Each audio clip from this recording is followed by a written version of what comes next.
Yang kreatif tersedia beribu kesempatan. Bagi yang tidak kreatif punya beribu alasan.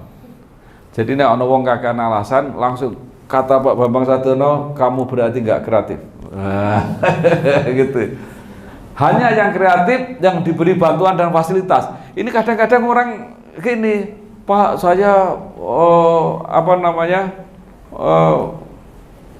nggak punya apa-apa, tolong saya dibantu, ya. Itu nggak bisa. Jadi kalau Anda nggak punya apa-apa, nggak ada yang pengen bantu, karena dibantu pun nggak akan bergerak, ya. Jadi itu ibaratnya mobil mogok, ya, mobil mogok itu didorong-dorong itu nggak mau jalan.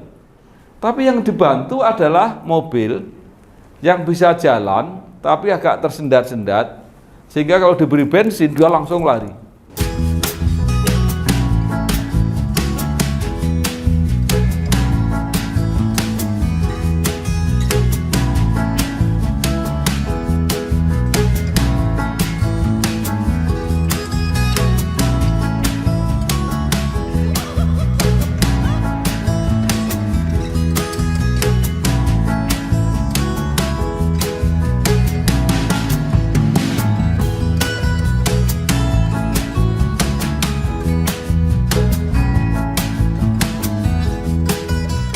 Saya Bambang Sadono, saya bersama Pak Kades Kentong, Pak Mutahar, berada di rumah makan Warung Jendil yang sangat terkenal di Desa Kentong, Pak, ya, milik Bu Nur, yang larisnya bukan main hari ini. Ada Pak Lurah, ada Pak Camat, ada Bu Lurah dari Ngeraho dan sebagainya. Saya menyampaikan jangan lupa kalau sampai ke Cepu mampir Warung Jendil di Desa Kentong. Gitu Pak, ya? Nggih, pun sukses. Matur nuwun. Saya Bambang Sadono, Bangsa TV, inspirasi Jawa Tengah, inspirasi untuk bangsa.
Kenapa saya datang ke sini?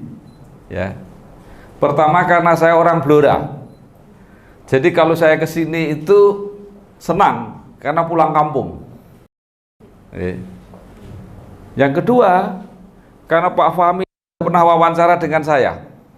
Ya. Saya dulu wartawan, tapi sekarang kan koran sudah mulai berkurang dan saya sudah lama pensiun jadi wartawan. Tetapi saya sekarang ada peluang baru menjadi wartawan, yaitu wartawan online, wartawan digital. Ya. Jadi kalau istilah anak muda, saya sekarang pekerjaan saya apa? YouTuber. Ya. Mungkin saya jangan-jangan saya YouTuber yang paling tua di Indonesia. Ya. Tapi saya membuktikan bahwa media digital ini peluang baru. Saya sekarang mendapat cukup uang itu karena dari situ, ya. Jadi tadinya sudah mikir ini nyambut gawe opo, ya pandemi-pandemi kayak begini. Delalah saya juga bayangkan dulu, seandainya kita pandemi, kita belum punya teknologi digital, itu kayak apa keadaannya? Orang pasti panik semua, sekolah panik, gitu, belanja panik, pekerjaan panik, nggak bisa bekerja dari rumah dan sebagainya. Inilah kita tadi ingat Bapak Kepala Sekolah, kalau kita beriman, ini luar biasa sebenarnya. Mungkin nggak pernah terpikirkan. Jadi Tuhan itu sudah mempersiapkan antisipasinya ketika bencana itu datang. Coba, orang saat dunia kena pandemi semua, nggak ada teknologi digital, wah waktu itu orang bisa nangis semua. Ya. Apalagi sekarang anak kecil-kecil, cucu saya itu salah satu hiburannya cuma itu. Rewel bukan main, kalau sudah dikasih itu selesai. Ya. Nah, yang ketiga ini ada alasan lagi. Ternyata Pak Fahmi ini orang Sragen. Nah, itu penting juga. Karena bapak saya itu juga dari Sragen. Ya. Istri saya itu keluarga besar Sragen. Bahkan Bapak Ibu Morospuh, Bu, itu dimakamkan di Sragen. Nah, ini berita untuk Mbak Padmasari bahwa suatu saat pasti Pak Fahmi ini pengen kembali bertugas di Sragen. Udah, pesennya itu aja. Nah, sekarang kita mulai. Saya keliling. Saya sudah ke SMK NU di Pamotan. Saya sudah pergi ke sana. Saya sudah pergi ke SMA Tunjungan. Saya sudah pergi ke SMK Kunduran. Minggu depan SMK 3 Pati. Ya. Nah, repotnya dunia digital. Dulu kalau bikin materi kayak begini, bikin satu nanti bisa dipakai di mana-mana. Ya. Sekarang nanti ini dimasukkan YouTube, semua orang, bukan hanya orang Blora, orang Indonesia, tapi orang dunia melihat semua. Jadi kalau apa yang saya sampaikan kemarin kembar dengan yang hari ini, orang akan mengatakan, oh Pak Bambang nggak kreatif, ya. Sama aja dengan kemarin. Maka saya mencontohi kreatif, pasti ini berbeda. Oke. Nah, kreativitas kunci sukses bidang apa saja. Jadi semua harus mulai dari kreatif. Ya. Bayangkan bagi orang kreatif itu batasnya langit. Nggak ada yang nggak bisa dilakukan kalau orang kreatif. Tapi kalau orang tidak kreatif, itu isinya cuma alasan aja. Jadi nanti coba cek, ya. Jadi kalau ada ketemu orang, isinya cuma alasan aja. Ini soalnya begini, soalnya begini. Ini kamu tidak kreatif, kata Pak Bambang Sadono. Kalau orang kreatif pasti cari jalan. Ada masalah, cari jalan sampai ketemu. Nah, sekarang coba dibuka yang pertama. Nah, ini membuktikan bahwa saya memang orang Blora. Itu dilihat. Saya SD, SMP, SMA saya orang Blora. Saya pernah bekerja jadi pegawai negeri sebentar, saya keluar, kemudian bekerja jadi wartawan, ya. Kemudian kuliah S1, S2, S3 saya di Undip. Saya pernah jadi anggota DPR. Nah, jadi hebatnya itu, nanti kalau nggak percaya, penjenengan cek, ya, anak-anak cek.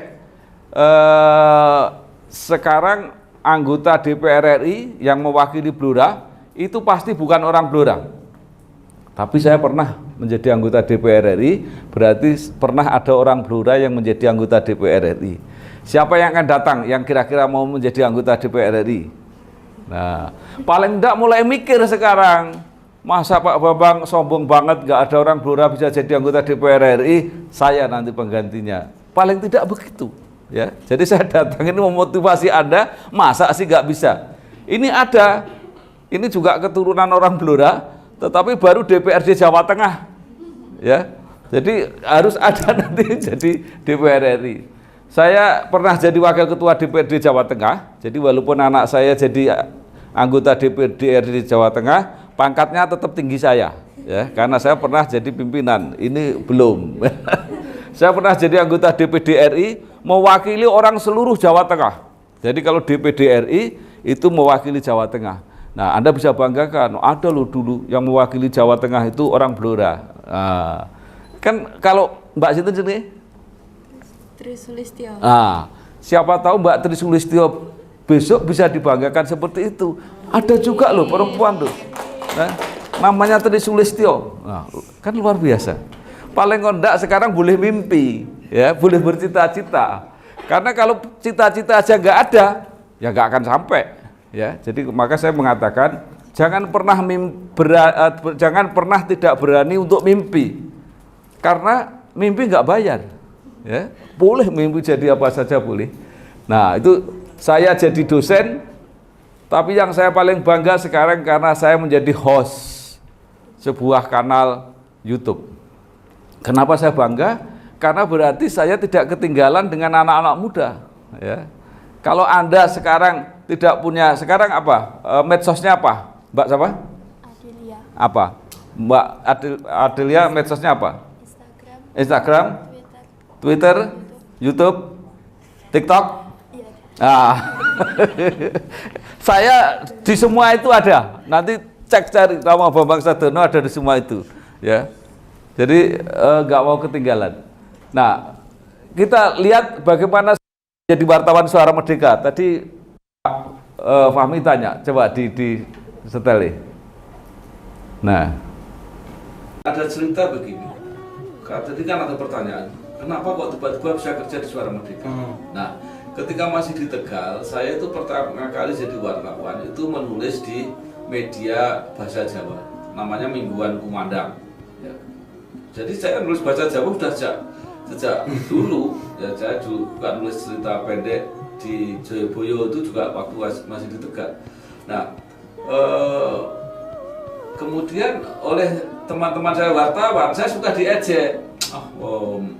Media nggak terkenal gitu. Media nggak terkenal, kamu wartawan udah wartawan nggak terkenal. Gitu. Lama-lama malu juga. Gitu. Saya terus nyoba ngirim ke Suara Merdeka, nggak dimuat. Nah, kemudian suatu saat saya pulang ke Blora. Ya kan, kalau dari Tegal itu kan naiknya bis. Nah, bis itu ternyata sampai depan stasiun Tawang itu jalannya jelek sekali, ada batu-batu besar gitu. Nah, sampai situ pelan-pelan. Pelan-pelan. Kemudian di situ saya melihat tulisan kantor redaksi Suara Merdeka. Saya langsung turun. Saya turun sore-sore itu, saya datang di situ. Nah, jadi kalau orang punya cita-cita itu kadang-kadang harus antisipatif. Kadang-kadang peluang itu datang tidak juga dan harus cepat. Pengalaman saya menjadi wartawan berkali-kali itu kadang-kadang kita gelo karena lewat, kita tidak terpikir, setelah lama, waduh tadi kan menarik sekali ya, seandainya saya potret itu menarik sekali, ketika kita balik lagi itu sudah hilang. Nah, jadi kecepatan menangkap, nah ini juga gitu, melihat, loh itu kantor Suara Merdeka. Turun saya langsung, ya. Jadi bisnya itu lewat depan stasiun Tawang, kemudian terminal bisnya itu di Bubaan, lewat di situ saya turun. Nah, cerita selanjutnya ada. Ini enaknya jadi YouTuber, jadi cerita bisa diwakili. Saya turun sore-sore gitu, saya datang di situ. Nah, saya tadi tanya mau ketemu siapa? Saya mau ketemu redaksi. Oke, nanti sebentar lagi kira-kira jam 5 ada yang datang. Nah, yang datang itu pertama itu ternyata namanya Pak Dr. Andes Sutrisna. Itu Des Daerah. Itulah orang pertama yang saya temui di Suara Merdeka. Ya, jadi saya juga agak ya waktu itu ya mungkin nggak seperti Raja ya. Kalau Raja kan orangnya kalem gitu ya. Kalau saya mungkin agak enggak. Artinya juga tetap mungkin lebih culun saya ya. Tetapi ketika bertemu itu apa yang saya sampaikan begini, Pak, saya sudah beberapa kali kirim berita, kok tidak dimuat. Nah, pertanyaan saya sekarang begini, sebenarnya berita saya itu dibutuhkan apa enggak? Kalau memang enggak, ya sudah, saya nggak akan kirim lagi. Ya, kayaknya ngomongnya begitu. Nah, di luar dugaan Pak Trisna itu menjawab, udah nggak apa-apa, nulis lagi aja. Gitu. Jadi mungkin dugaan saya, tulisan saya itu ya mungkin nggak bagus betul, tapi agak lumayan lah gitu ya, agak memenuhi syarat. Cuma kan untuk jadi wartawan ini kan perlu trust, apalagi sekarang orang kalau beritanya ngawur kan orangnya kena. Ini orang ini bisa dipercaya apa enggak? Nah, setelah ketemu itu mungkin rupanya baru ya udah oke. Nah, sejak itulah berita-berita saya dimuat. Nah, yang menarik adalah orang yang pertama kali saya temui itu kemudian jadi pemimpin redaksi Suara Merdeka. Nah, Begitu jadi pemimpin redaksi Merdeka, enggak apa yang dilakukan? Mengangkat saya jadi wakil pemimpin redaksi, jadi wakil beliau. Jadi pentingnya, jadi jangan lupa memperhatikan, membangun komunikasi, membangun jaringan. Kadang-kadang itu kan nggak diduga, keberuntungan itu nggak bisa. Kok bisa? Orang yang pertama kali begitu saya menginjakkan kaki di situ, yang menerima dia, ya, tiba-tiba suatu saat dia menjadi pemimpin di situ, dan yang dipilih saya. Itu luar biasa. Saya sendiri tidak mengira kalau saya bisa menjadi wakil pemimpin redaksi Suara Merdeka. Nah, sekarang kita bicara tentang kreativitas.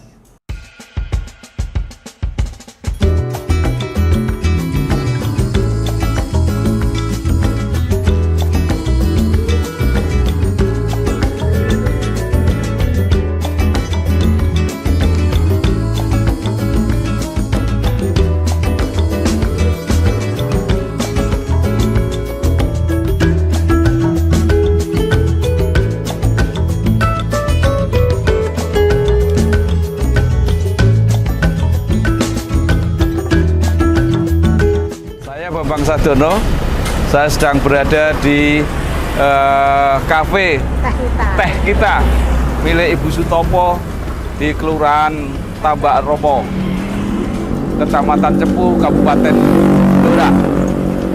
Lengkap di sini, minuman, makanan semua enak.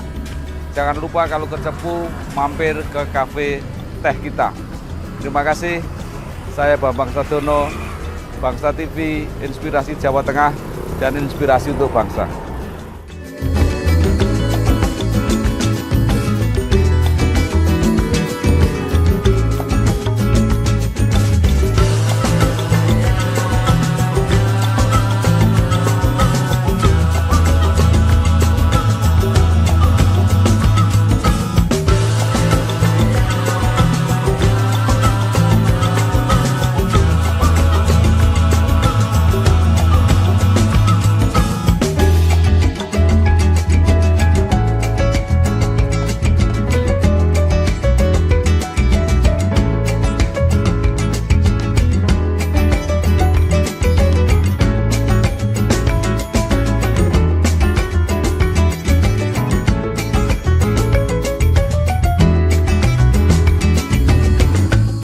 Apa itu kreativitas? Kreativitas adalah pelaksanaan ide atau gagasan. Ya. Jadi pertama-tama, Mbak jangan melamun aja. Ya. Apa itu ide?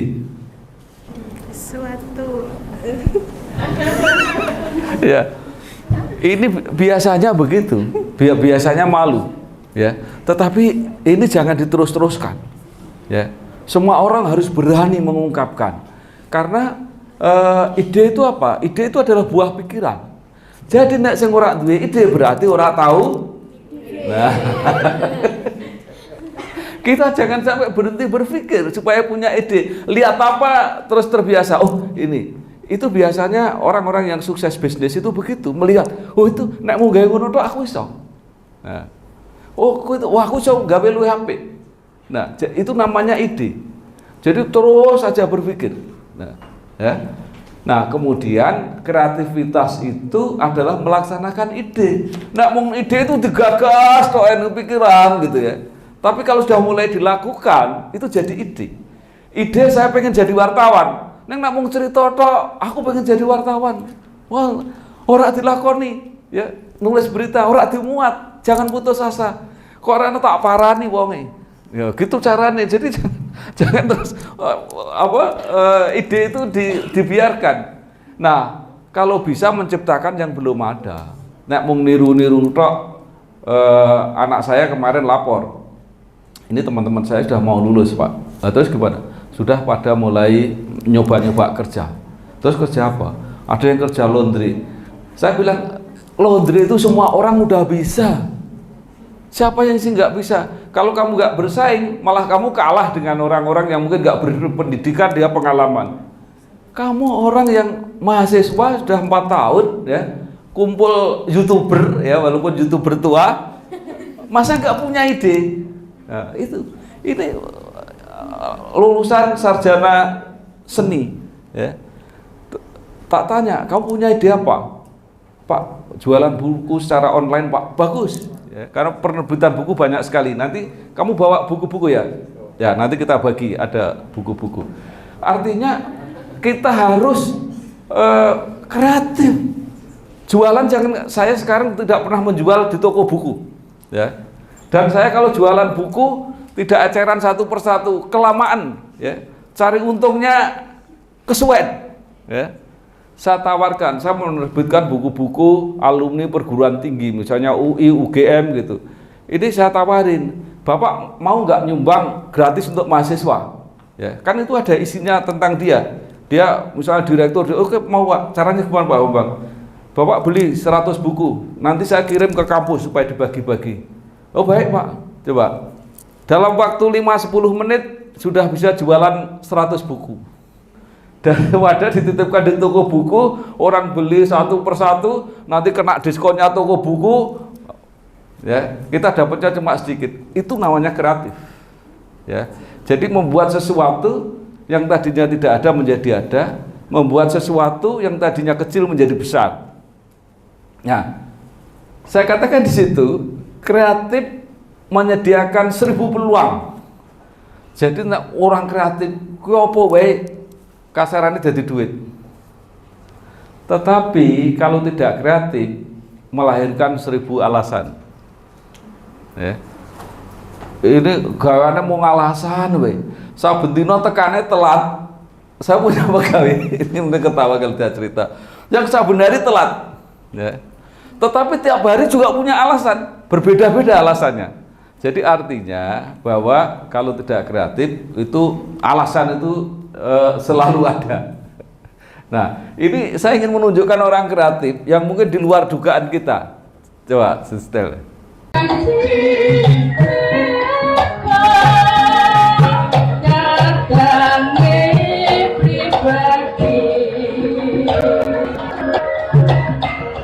Mira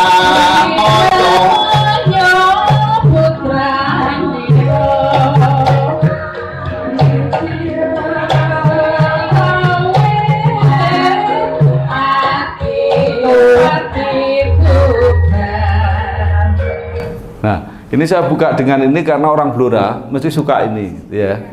Nah, ini yang sebelah kiri itu, Mbak Fatma pasti tahu, namanya Apit Untoro. Nanti kita cerita, ini menarik sekali figur ini.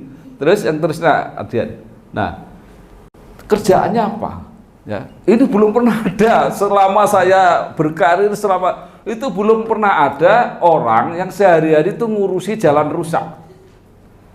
Jadi dia keliling terus motret kalau ada yang rusak, kemana-mana itu, ya, itu terus kemudian kalau sudah diperbaiki difoto lagi, ya dikirimkan ke Pemkot, ke DPU dan sebagainya.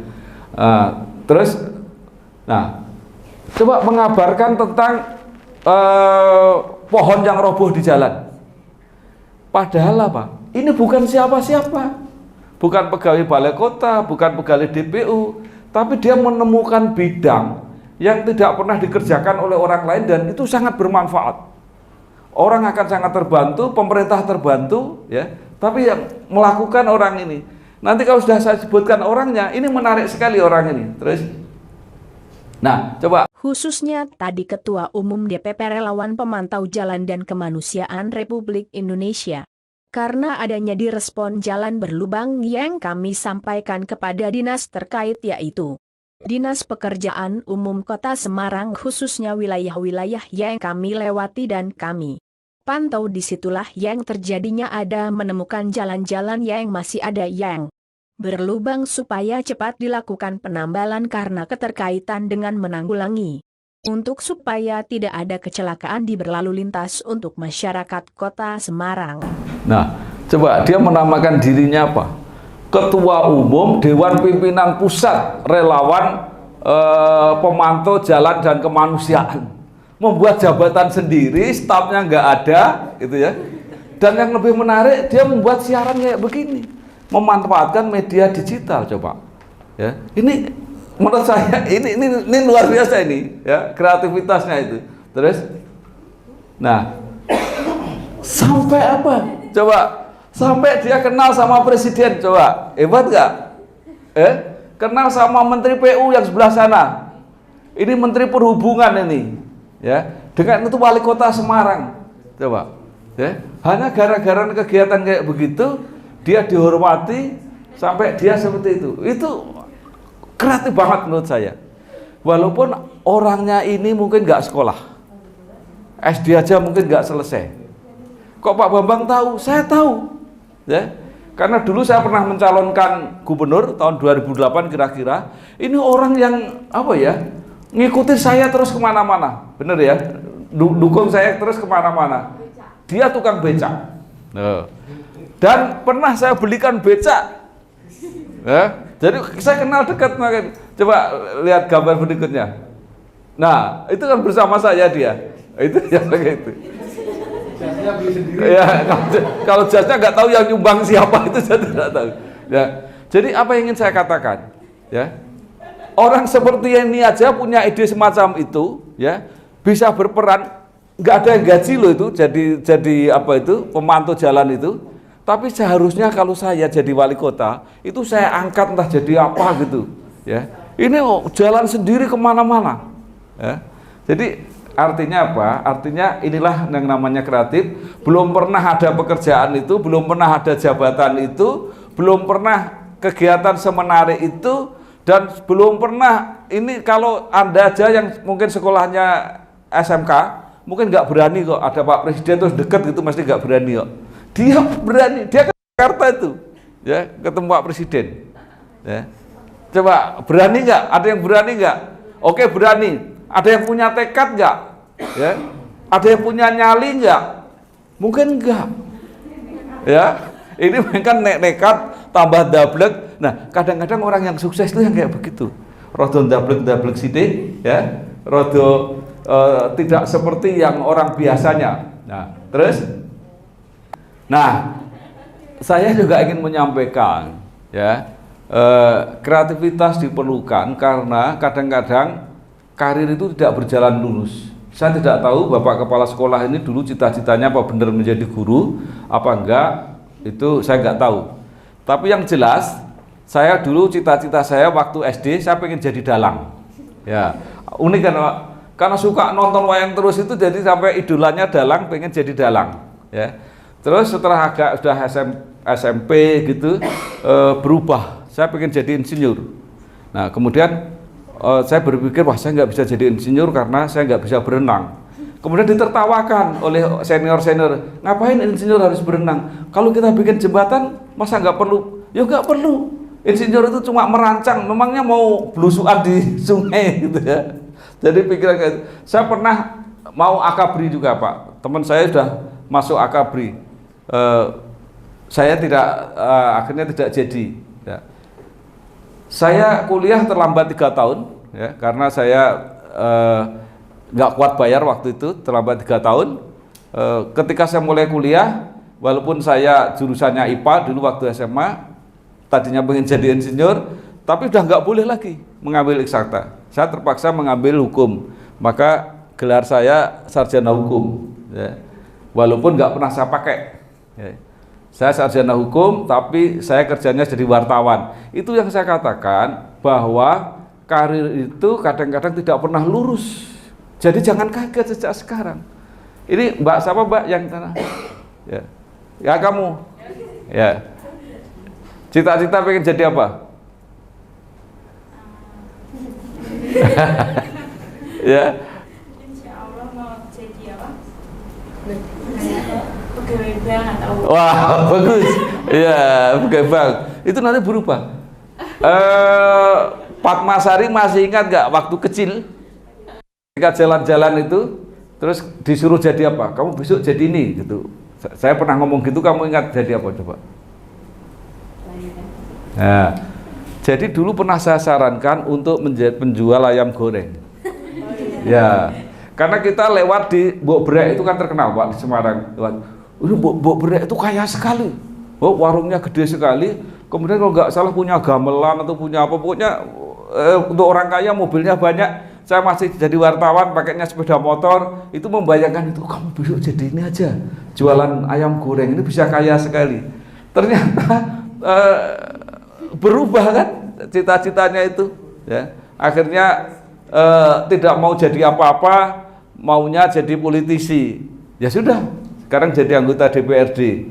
Ya, saya nggak tahu lagi berikutnya apa. Mungkin ide sudah ada, tapi masih dirahasiakan, saya kira. Nah, jadi bahwa tapi yang penting tujuan itu sekarang harus jelas. Besok boleh berubah, tapi sekarang harus jelas. Ini Mbak siapa? Tianda. Rianda. Tianda. Tianda. Mbak Tianda pengen jadi apa? Ya. Terinspirasi dari mbaknya itu mau jadi politisi. Wah, hebat. Tepuk tangan. Kenapa kita harus mempunyai tujuan yang jelas? Itu untuk merancang persiapan. Ya. Artinya walaupun nanti belok, ya mungkin nggak sesuai, ya nggak apa-apa, persiapannya dirubah lagi. Tetapi kalau orang sudah tahu bahwa ini mau pergi kemana, kalau mau pergi ke Surabaya, maka keretanya itu jurusannya. Kita tanya jam berangkatnya jam berapa, harga tiketnya berapa, itu namanya persiapan untuk menuju. Jadi kalau ditanya kamu mau kemana, wah saya sendiri bingung itu mau kemana. Ya akhirnya cuma berhenti di stasiun itu terus, ya karena kereta lewat dia bingung nggak ikut, kereta kesana lagi bingung nggak ikut. Nah, jadi menurut saya sejak sekarang sudah harus dibayangkan mau jadi apa, ya walaupun nanti belum tentu seperti itu. Maka harus diantisipasi berbagai kemungkinan, ya. Saya itu pernah jadi agen koran, saya pernah jadi guru SMP, saya pernah jadi guru PKK loh, bayangin jadi guru PKK. Karena pokoknya pengennya dapat jam. Kalau Pak Guru kan mesti kudu jam, ya. Delalah sing kosong sing ono itu guru PKK. Pak Bapak mau saya bilang gitu, ya, supaya dapat jam mengajar, ya. Jadi kemudian persiapkan perubahan skenario. Jadi kalau ada sesuatu yang berubah, saya sendiri nggak menyangka. Kemudian saya jadi politisi, jadi anggota DPR itu nggak menyangka. Karena saya waktu itu jadi pimpinan di Suara Merdeka. Zaman dulu koran itu harus ya agak-agak patuh pada pemerintah lah ya gitu ya. Kalau potretnya Pak Harto masangnya kuali, wah itu sudah geger dunia. Kan bisa itu foto. Kan zaman dulu itu pakai film masangnya itu kan negatif itu kan enggak ya kebalik-balik, gambarnya kebalik. Pernah masang gambarnya Pak Trisno kebalik. Itu yang namanya FKPPI, Pak, datang ke kantor. Pak Bambang maksudnya apa ini masang ini? Memangnya kenapa? Pikir saya itu. Itu pangkatnya Pak Tri kebalik ya bilang gitu. Gitu ya. Ya udah besok kita ralat. Jadi kita enggak menyangka itu masalah.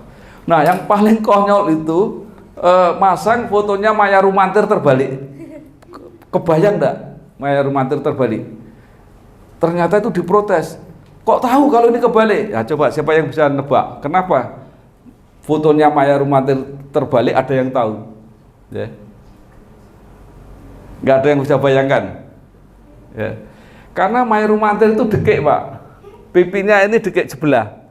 Jadi kalau kebalik itu ketahuan. Nah, jadi itulah romantikanya menjadi wartawan pada saat itu ya. Ya jadi, nah, tapi jalani semua proses itu dengan optimistis, dengan senang hati. Susah, ya. Jadi wartawan susah. Saya pernah jadi wartawan waktu di Tegal itu naik sepeda. Ya sudah, kita jalani aja. Rasanya juga nggak ada soal gitu. Ya. Nah. Cuma kadang-kadang sekarang mungkin kalau lihat wartawan sekarang ini saya juga suka judek juga. Ada nggak Pak? Sering ada wartawan abal-abal datang ke sekolah.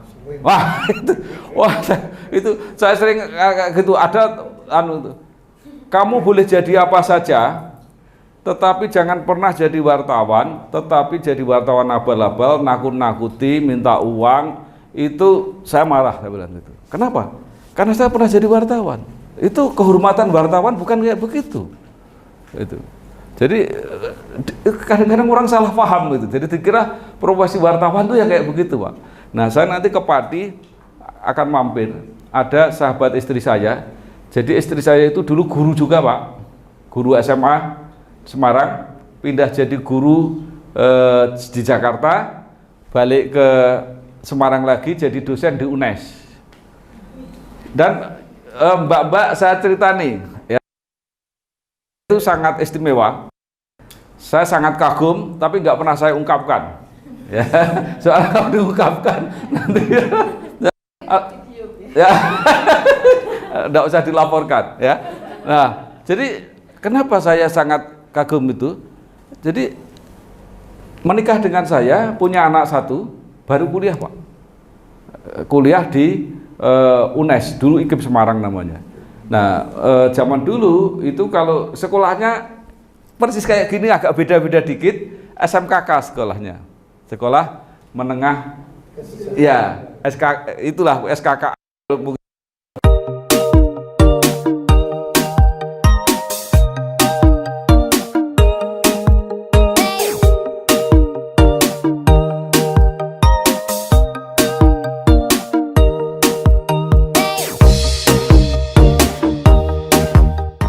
Saya Bambang Sadono. Saat ini saya sedang bersama Pak Yoyo, pemilik Resto Sasmaya dan tempat pertemuan yang bisa dimanfaatkan di Jalan Diponegoro Cepu, Pak ya? Iya, Jalan Diponegoro Ya. Gang 5. Ya, Jalan Diponegoro Gang 5 Cepu. Saya bersama-sama dengan Bapak dan Ibu yang mengisi kuliner di Resto Sasmaya ini. Ada yang menjual manyung, Kepala manyung, rica-rica, bebek, ayam goreng, dan lain-lain. ada yang soto Semarang ya, di Cepu tapi sotonya soto Semarang. Ada juga yang pecel, rawon, Penyetan. ya penyetan, pokoknya komplit. Kalau sampai ke Cepu jangan lupa mampir di Sasmaya. Dan yang membutuhkan tempat pertemuan bisa juga datang ke sini. Ya, terima kasih. Saya Bambang Sadono, Bangsa TV, inspirasi Jawa Tengah dan inspirasi untuk bangsa.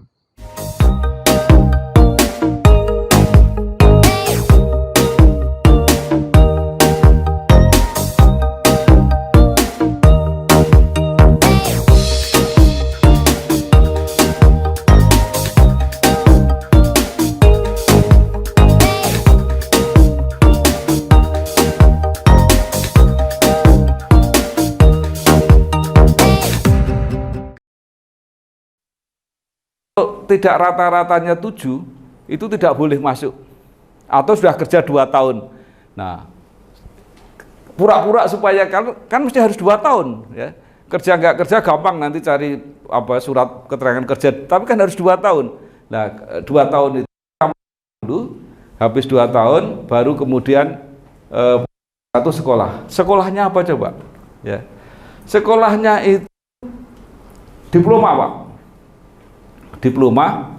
Nah, yang ada apa? Itu tadi yang cita-cita itu kadang-kadang tidak sesuai dengan yang ada apa? Waktu dibuka diploma seni tari. Nah, istri saya kebetulan penari. Kamu susah udah masuk seni tari. Masuk, Pak. Masuk itu beruntung. Jadi nggak pernah pengangkatan, Pak. Itu sebelum sudah diangkat dan tinggal ditempatkan di sekolah-sekolah itu. Kemudian jadi guru, ya. Jadi guru mungkin punya anak kedua ini, ya.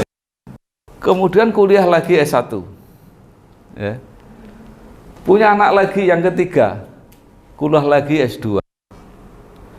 Punya anak yang keempat, kuliah lagi, ya. Jadi istri saya itu sekarang doktor, tapi mulainya dari diploma. Nah ini juga yang saya juga ini jangan pernah berputus asa, jangan pernah, semua bisa. Yang paling heboh ketika mau sekolah dokter, heboh sekali itu, nggak mau, pokoknya nggak mau, saya udah nggak mau, udah tenang, gampang, nanti jalan. Jadi saya itu motor saya sendiri, sampai protes. Dulu saya jadi anggota DPD, Pak. Dari anggota DPD RI itu sering keluar negeri. Sampai istri saya itu protes. Pokoknya saya nggak mau ikut kalau lulus dokter. Jadi saya kan mikir, saya itu seneng kalau pergi itu ngajak istri saya. Kenapa saya seneng itu? Karena itu hemat. Ya. Jadi saya itu saya kemana-mana. Saya jadi cari suami yang perempuan-perempuan itu pilih yang seperti saya. Oke ya. Tidak, artinya begini, saya bercita-cita jangan sampai saya pergi kemana-mana, tapi istri saya nggak tahu apa-apa. Ya. Jadi saya ke Amerika, istri saya pernah sajak ke Amerika. Pernah ke Inggris, Perancis, Jerman, istri saya ajak. Saya pernah ke Cina, saya ajak. Ya. Jadi saya sedih karena dia nggak mau diajak karena nggak lulus dokter, belum lulus dokter. Nah sekarang lulus. Nah jadi itulah saya selalu memberi contoh, jalani semua proses ini dengan optimis. Wah dengan bersedih, dengan saben hari ngeluh, saya nggak bisa, saya nggak sanggup, udah jalani, akhirnya lulus. Nah sekarang bimbingan saya ini. Ini sudah lulus S2, sekarang daftar S3, tapi agak ogah-ogahan. Tadi naik kereta sambil saya motivasi, oh gampang bikin kayak begitu. Ya, sekarang kan tinggal lihat di medsos itu sudah ada modelnya, tinggal ngisi aja judulmu apa, latar belakang, diisi apa, permasalahan apa. Karena saya dosen, saya tahu itu. Jadi ternyata Pak, yang itu motivasi. Yang penting itu niat. Kadang-kadang nggak percaya diri. Ini nggak percaya diri mengajar, tapi belum tentu tidak punya potensi. Cuma harus ada yang walaupun agak nggak apa-apa jalan. Itu harus. Jadi motivator ini. Coba kita lihatnya. Kebetulan Bukalapak ini saya boleh bilang ini kombinasi dari berbagai hal begitu ya, timing dan keberuntungan. Ya. Saya pikir ini berpadu begitu. Jadi secara timing ini sesuatu yang memang sangat boleh dibilang tepat begitu ya. Ya. Jadi e-commerce di Indonesia sebenarnya sudah ada sejak awal tahun 2000-an. Hanya saja memang di awal tahun 2000-an itu internet belum terlalu banyak gitu ya. Saya sendiri memang sudah berinternet di awal tahun 2000-an, tapi ya saat itu masih lambat begitu ya. Ya. Lebih banyak menggunakan desktop, HP belum banyak begitu. Tapi di awal tahun 2010-an, which is ketika Bukalapak berdiri, itu internet sudah semakin cepat, HP mulai banyak begitu ya, yang menggunakan internet, Android mulai banyak, sehingga timingnya memang sangat pas. Nah, siapa ini? Ini adalah Direktur PT Telkom yang termuda. Nah, jadi perusahaan itu ada direktur utama, kemudian ada direktur-direktur bidang. Ya. PT Telkom ini perusahaan besar di Indonesia. Yang paling besar itu Pertamina, kemudian Telkom, kemudian Bank BRI. Ini besar. Ini ada anak muda menjadi direktur yang diberikan. Tadi dia mengatakan ketika dibuka itu dulu sekarang dia berani mulai. Ya, ini kalau saya ceritakan, saya mulai di medsos itu, mulai dengan nggak bermutu banget pokoknya, ya, nggak bermutu banget. Ardian, kamu ikut ada setahun ya sudah ya? Oh, udah 2 tahun, berarti sudah agak awal dia 2 tahun mulai nggak bermutu, mulai di ruang tamu, mulai gitu. Nah, sekarang mulai jalan. Juga tidak menduga, kemarin baru aja saya ditelepon dari IPB, Pak Bambang, kami ingin bekerja sama dengan lembaganya Pak Bambang. Berarti saya sudah diakui oleh IPB, Bu. Ya, jadi, karena saya membuat buku tentang IPB, mudah-mudahan sebentar lagi terbit, nanti saya kirimi SMK Negeri 1. Nah, jadi tadi dia dikatakan, ya mungkin ini keberuntungan, ya. Tetapi jangan lupa, keberuntungan juga tidak pernah datang kepada orang yang tidak siap. Ya. Jadi misalnya Anda mau beruntung di bidang bisnis, tapi Anda nggak berbisnis, ya masa bisa beruntung? Kan nggak mungkin. Ya. Anda pengen beruntung di bidang apa? Ya, misalnya bisnisnya apa? Siapa yang sudah punya cita-cita gambaran mau bisnis? Sudah, Pak? Belum. Siapa yang sudah? Silakan. Nah, ini Pak sini aja, Pak. Di situ nggak kelihatan nanti malah. Maju. Nah. Ayo. Ayo sini. Latihan berani. Ya. Namanya siapa? Rini. Ya, coba apa bisnisnya? Bismillah.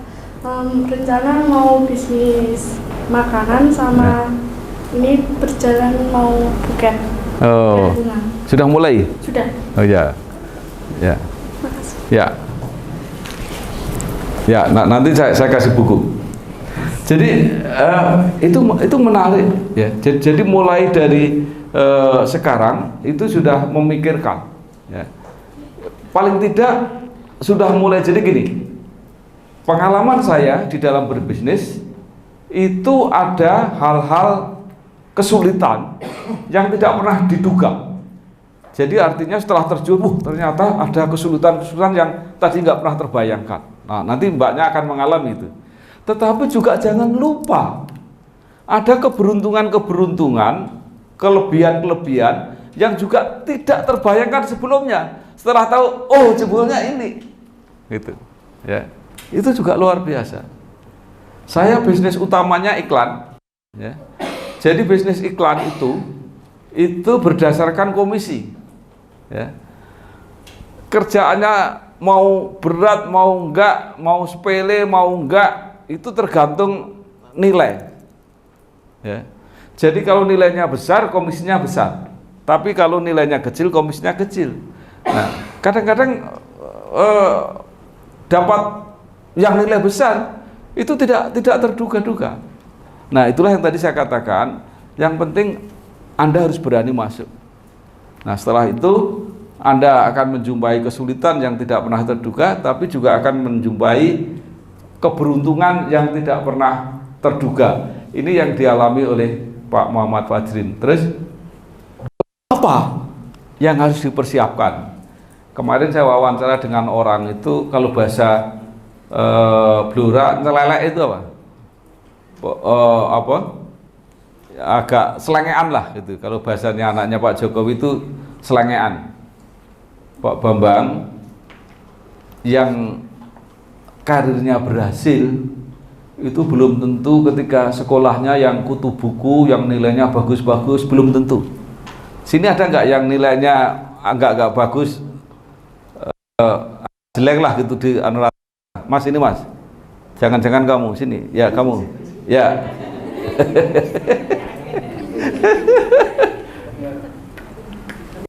Kamu namanya siapa?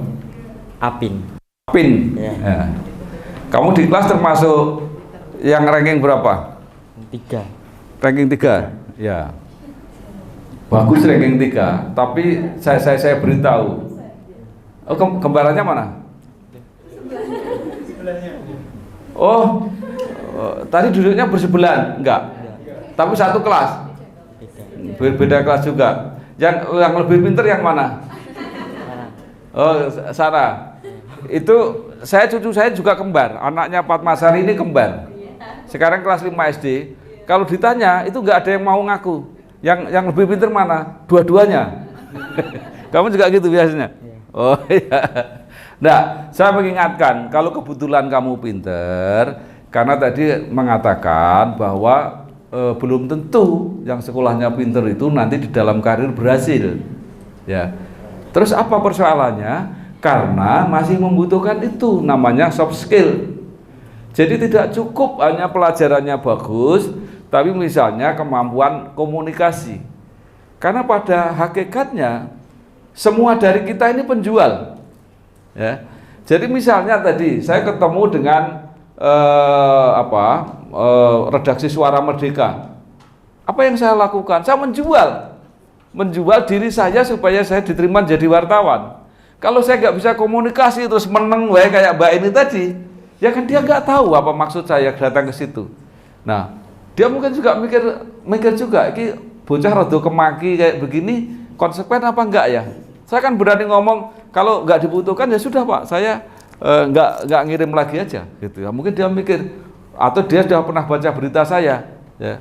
Oh ini jangan-jangan ini baik, udah coba lagi aja. Nah, jadi harus kemampuan komunikasi, kemudian juga penguasaan manajemen, ya. Ini harus latihan. Di manajemen itu ada leadership, ada kepemimpinan. Sekarang pertanyaan saya, bagaimana seorang bisa menjadi pemimpin? Harus bertanggung jawab. Oke, itu persyaratannya. Sekarang kenapa orang jadi pemimpin? Karena ada yang mau dipimpin. Loh, coba, ini pemimpin nggak ada yang dipimpin. Bagaimana mau jadi pemimpin? Nah, sekarang pertanyaan lagi, kenapa orang mau dipimpin? Ya, agar lebih baik. Orang mau dipimpin itu dipimpin oleh orang yang mau berkorban. Jadi pemimpin itu pada hakikatnya adalah orang yang menyediakan diri untuk berkorban.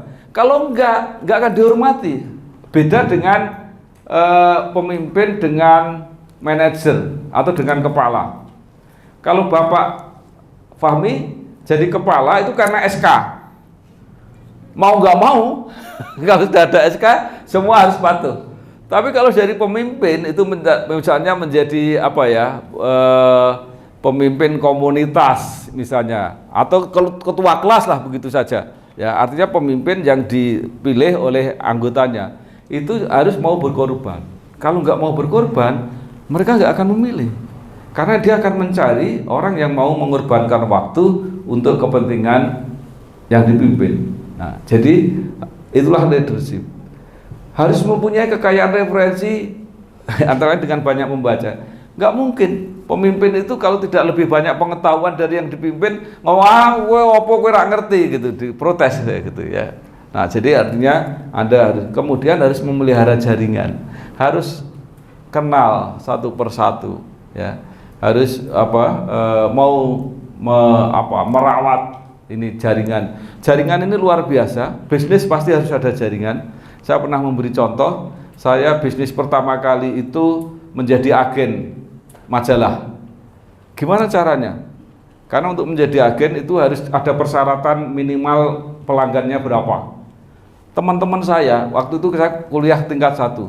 Teman-teman saya, kamu langganan ya, kamu langganan ya, kamu langganan ya. Itu. Tapi saya beritahu, kamu langganan sebulan aja. Karena dalam sebulan memberi kesempatan saya untuk mencari pelanggan yang lain.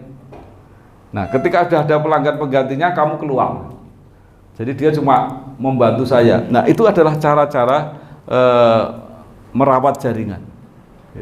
Jadi sampai sekarang saya juga bisa mengerjakan pekerjaan saya ini itu karena jaringan yang terus-menerus terpelihara. Coba sekali lagi orang itu kecewa, besok saya hubungi lagi pasti nggak mau lagi Pak Bambang gitu, saya kapok gitu ya.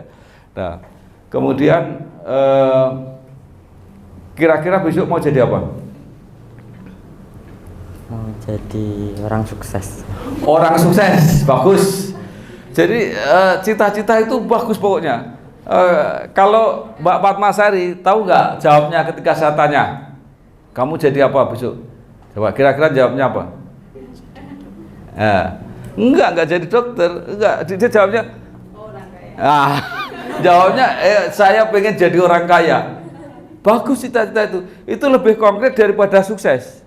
Sukses sih abstrak. Apa sukses? Tapi kalau kaya itu abstrak juga, tapi udah bisa dibayangkan orang yang uangnya banyak, kira-kira gitu kan. Nah, walaupun itu harus diterjemahkan lagi jadi apa gitu ya. Tetapi bayangan-bayangan itu penting ya.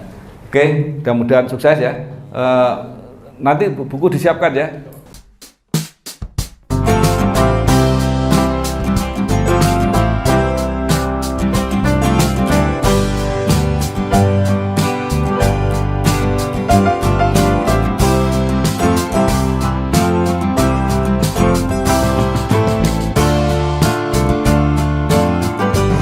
Saya Bambang Sadono. Saya sekarang sedang berada di warung Pak Gendut. Ini menunya nasi goreng, mie godok. Ini mie godok, mie goreng dan nasi goreng yang terenak di Kabupaten Blora. Kalau tidak percaya, silakan coba sendiri.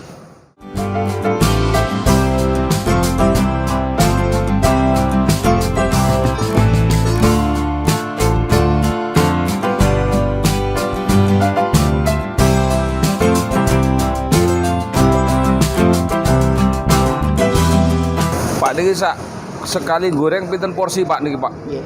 Niki pinten porsi niki? Niki 16 tergantung ingkang pesen Wah, Bapak. 16 porsi. Nggih. Sekali. Kok warungnya sampean jenenge warung Pak Gendut sebabnya napa?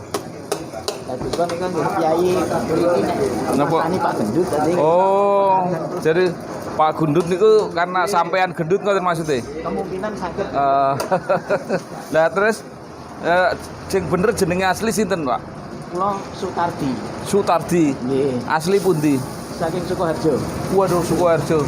Terus pun pinten tahun teng mriki? 75 sampai sekarang, Bapak. Wah, 75 sampai sekarang. Jadi sampean mie yang paling laris di Blora nggih. Nggih. Nggih.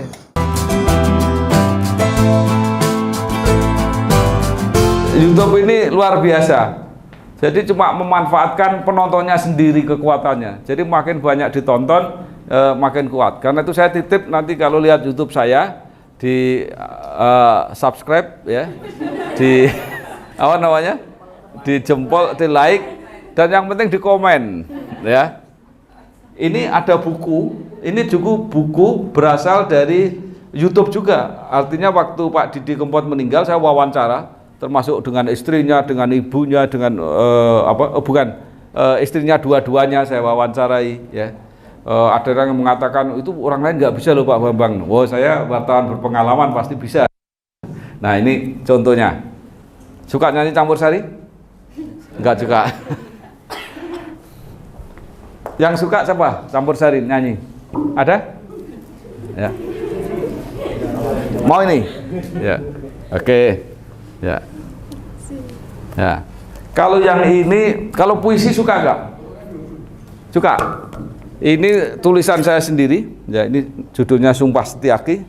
Tahu nggak wayang Sumpah Setiaki itu apa? Tadi saya ceritakan bahwa saya dulu pengen jadi dalang. Ini Setiaki ini wayang yang paling baik. Ya. Kalau Pak cari suami, cari yang ciri-cirinya kayak Setiaki. Ya. Jadi dia cuma berjuang terus memimpin perang. Itu nggak pernah ada ceritanya Setiaki nyolong putri, itu nggak pernah. Ya. Jadi ini wayang idola saya. Oke, terima kasih ya. Oke. Ya, monggo silakan. Ya. Nah, terus Pak Ardian, ya jadi jangan lupa, jangan hanya sibuk belajar, pinter boleh, ya. Tetapi yang akan banyak membantu kita itu keahlian-keahlian tadi. Maka nek pramuka sing tenanan aja mung perkara harus kewajiban itu aja, dihayati betul. Ya, sebenarnya saya dulu juga pramuka. Ya, jadi sifat-sifat itu yang diperlukan. Nah ini kita lihat apa artinya soft skill oleh namanya Pak Pratikno Arifudin. Masalah soft skill dan mindset. Jadi termasuk paling jadi itu biasanya masalah-masalah itu tidak terselesaikan kalau teman-teman tuh nggak punya soft skill yang bagus gitu.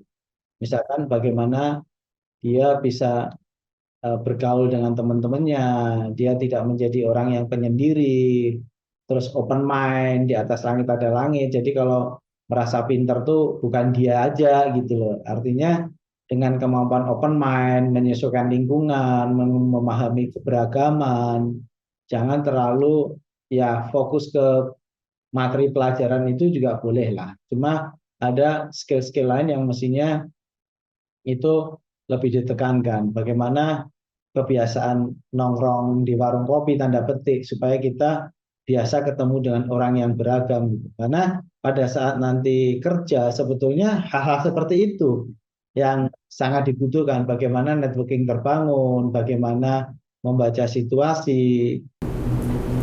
Nah, ini adalah Direktur PT Mitratel yang ngurusi apa itu tower-tower Telkom se-Indonesia. Ya. Jadi ini yang tadi mengatakan pentingnya soft skill tadi. Orang ini luar biasa. Kalau saya nggak lupa ini kerja baru beberapa bulan itu sudah dikirim ke Amerika. Ya. Dia mengatakan, Pak Bambang, saya belum pernah naik pesawat. Begitu naik pesawat pertama itu 24 jam perjalanan ke Amerika. Saya belum kenal paspor, ini langsung saya kenal paspor, saya belum pernah melihat uang dolar, ini pertama kali langsung ini. Jadi artinya kalau sudah saudara itu punya kemampuan yang besar karena semangat tadi ditambah keahlian-keahlian di luar yang pelajaran yang baku, ini akan membawa saudara-saudara ke situ. Nah, sekarang sampai kesimpulan Ardian ya. Nah, jadi apa kesimpulan hari ini? Tadi yang kreatif tersedia beribu kesempatan. Bagi yang tidak kreatif punya beribu alasan. Jadi nek ana wong kakek alasan langsung kata Pak Bambang Sadono, kamu berarti nggak kreatif. Gitu. Hanya yang kreatif yang diberi bantuan dan fasilitas. Ini kadang-kadang orang gini, Pak saya nggak punya apa-apa, tolong saya dibantu. Ya.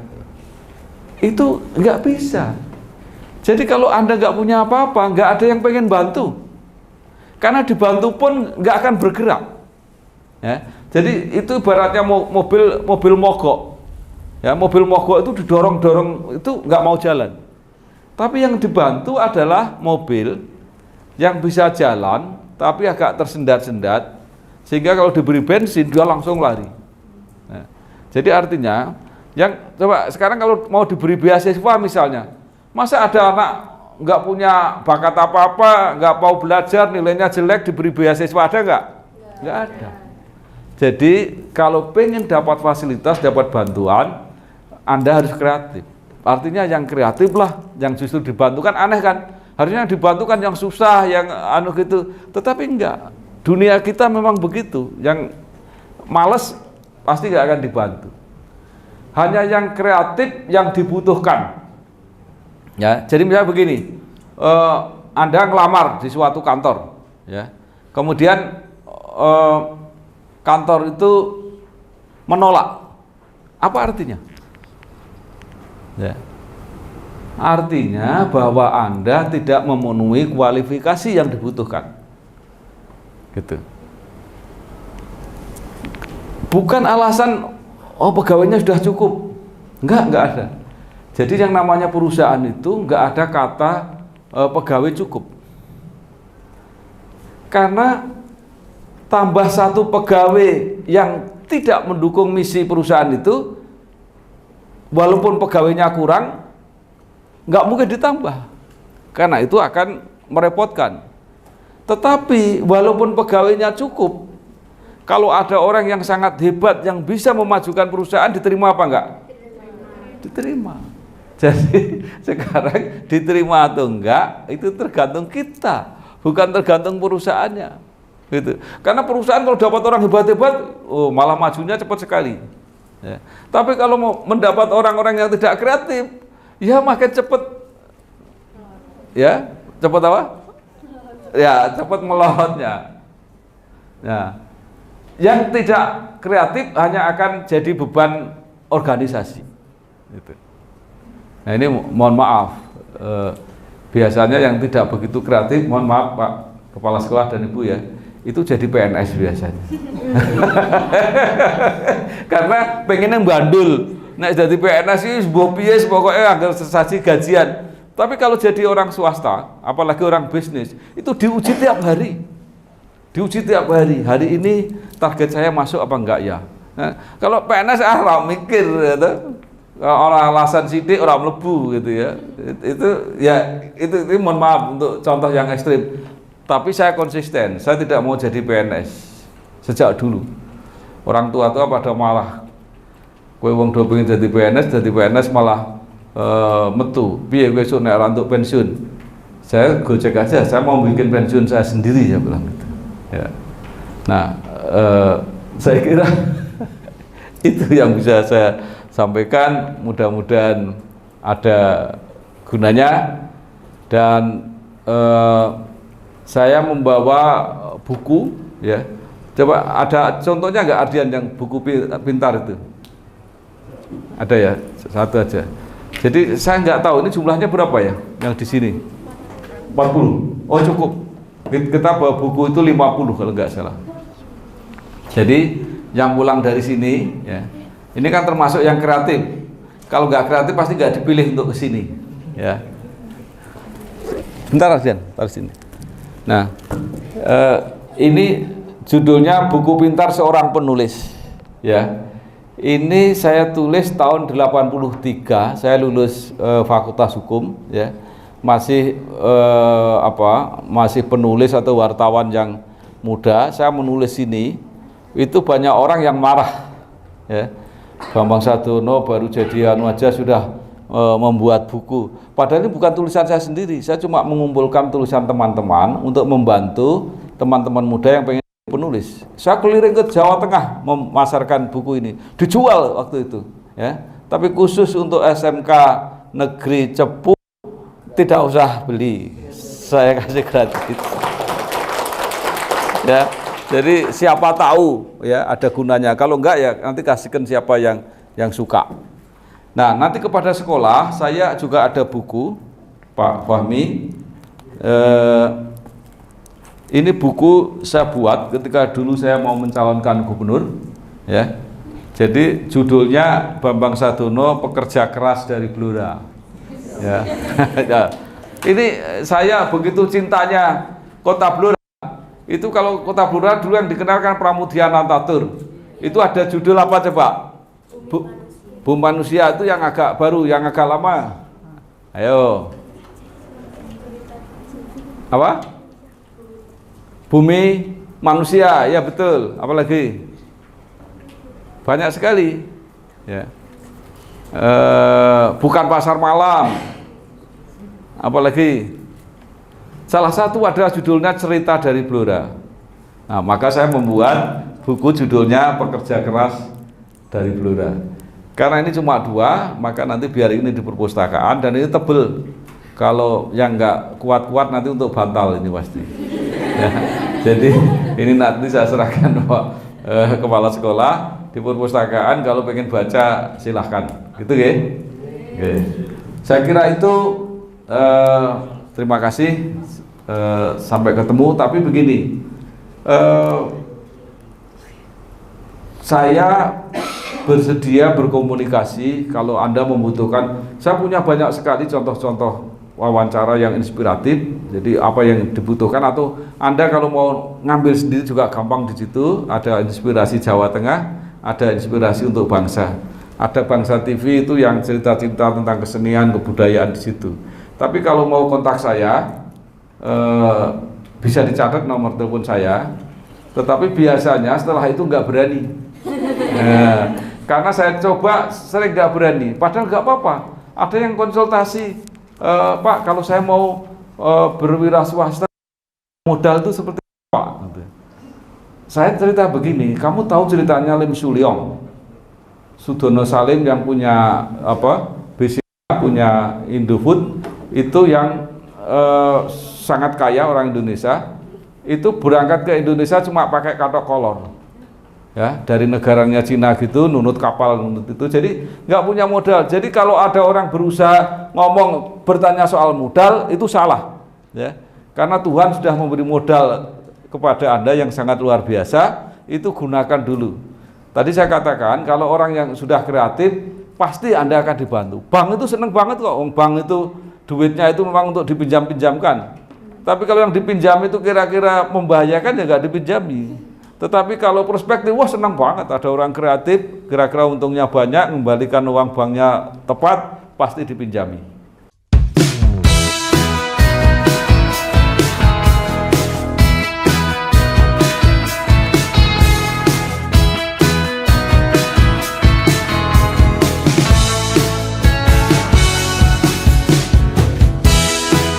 Saya Bambang Sadiono, saya sedang berada di destinasi wisata Lokotur di Kota Cepu, Kabupaten Blora. Wisata ini dengan kekhususan pengunjung bisa mencoba naik kereta kuno, baik yang paket sendirian maupun paket bersama-sama. Ya, ada paket yang harganya murah 20.000 tapi minimal untuk 15 orang. Tapi ada juga paket yang bisa sendiri, berapapun penumpangnya, per kilometer 60.000. Bisa lihat lokasi perhutani, terutama yang dulu dipakai tempat-tempat untuk penampungan kayu jati, ya, sekitar 10 menit, 20 menit dengan pemandangan yang luar biasa dengan background hutan jati. Selamat berkunjung ke Lokotur di Kota Cepu. Saya Bambang Sadono, Bangsa TV, inspirasi Jawa Tengah dan inspirasi untuk bangsa.